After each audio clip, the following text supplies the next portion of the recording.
tudo bem com você? De novo eu fazendo essa pergunta, senão que eu não vou ter resposta. E no episódio de hoje de Coisas Legais da Biotech, o que é clonagem? Mas primeiramente, qual é o conceito de clonagem? Tem dois tipos de conceitos, que foram os únicos que eu consegui achar. O primeiro vem da biologia, que diz que clonagem é o processo em que bactérias, plantas ou insetos se reproduzem assexuadamente. E lembrando que reprodução assexuada é quando não ocorre a troca do material genético e com isso não há variabilidade genética daquela espécie. E clonagem para a biotecnologia é quando se usa fragmentos de DNA para fazer alguma cópia, também chamado de clonagem molecular, e também se encaixam na clonagem células e organismos. E o exemplo mais clássico disso é o Jurassic Park. Agora que já foi explicado o que é clonagem, eu vou trazer um pouco do histórico dessa técnica. Tudo começou no ano de 1894, quando o cientista Hans Driesch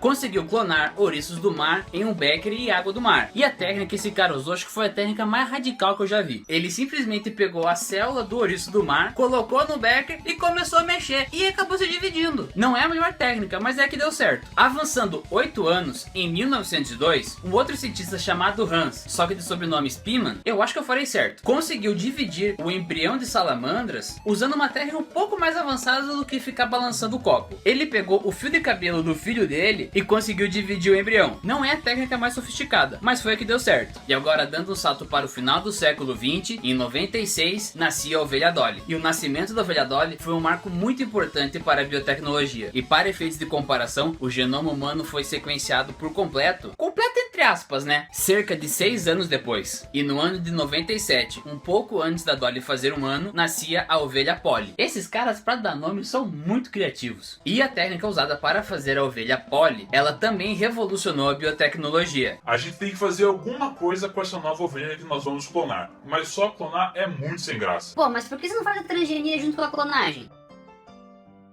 Pior que o estagiário tem razão. Os cientistas, eles conseguiram usar a transgenia junto com a clonagem. E se você não sabe o que é transgenia, dá uma olhada no meu vídeo sobre o AGM. Eles pegaram um gene que era usado contra a fibrose cística e colocaram dentro do embrião que iria ser clonado. E no ano 2000, os cientistas eles já conseguiram clonar porcos para que fosse usado em transplantes de órgãos humanos, também conhecido como xenotransplantes. E já no ano seguinte, os cientistas conseguiram clonar um animal que estava ameaçado de extinção, que é o gauro, que é um tipo de gado da China. E no mesmo ano, aqui no Brasil, a Embrapa conseguiu clonar a primeira bezerra, que foi batizada de Vitória. E em 14 de fevereiro de 2003, a ovelha Dolly morre com 6 anos de idade. Aqui no Brasil, no ano de 2004, nasce a bezerra Vitoriosa, que foi um clone da vaca Vitória. Ou seja, foi um clone de um clone. É meio confuso isso, né? E no mesmo ano, o gato Little Nick foi o primeiro animal doméstico a ser clonado, que na época custou 50 mil dólares, que hoje seriam 70 mil dólares. E no ano de 2013, os cientistas conseguiram reprogramar células da pele para atuarem como células-tronco. Ou seja, com as células-tronco reprogramadas, é possível utilizar a clonagem para fins terapêuticos. Por exemplo, para lesões na medula espinhal, Parkinson e esclerose múltipla. Tá bom, Guilherme, mas agora explica como foi feita a ovelha Dolly,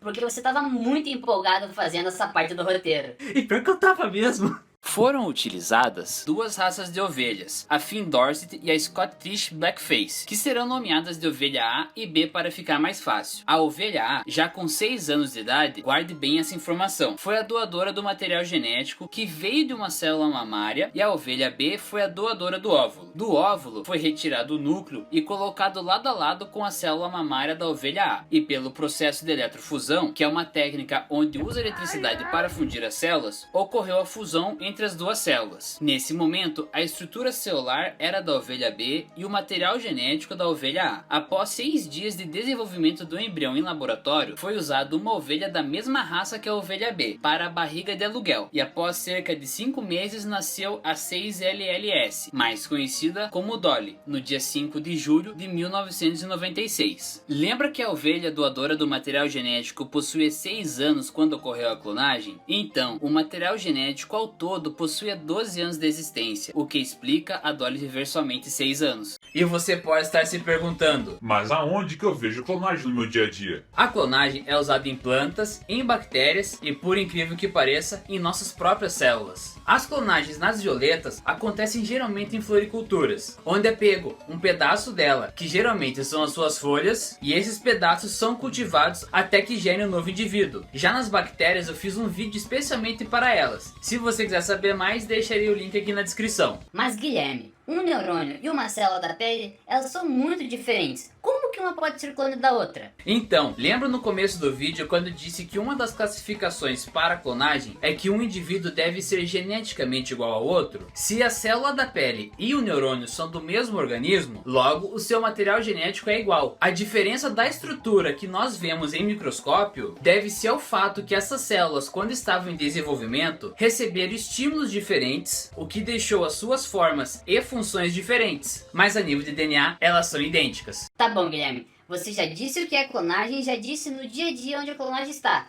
Mas onde efetivamente eu posso usar a clonagem? A clonagem hoje em dia está sendo usada mais para fins terapêuticos. Por exemplo, tratar alguma lesão na medula espinhal. Outro uso da clonagem para fins terapêuticos é a produção de biomateriais, onde já é possível utilizar impressoras 3D para criar alguns tecidos, e que no futuro podem ser usados na área de transplantes. E outro lugar onde pode ser usada a clonagem é no uso de animais e plantas ameaçados de extinção. E a clonagem nesse caso serve para evitar que efetivamente essas espécies entrem em extinção. Então é isso, esse episódio vai chegando ao fim. Eu espero que você tenha entendido e eu também espero que eu tenha esclarecido algumas dúvidas ao invés de aumentá-las. E nos vemos no próximo vídeo. Fui!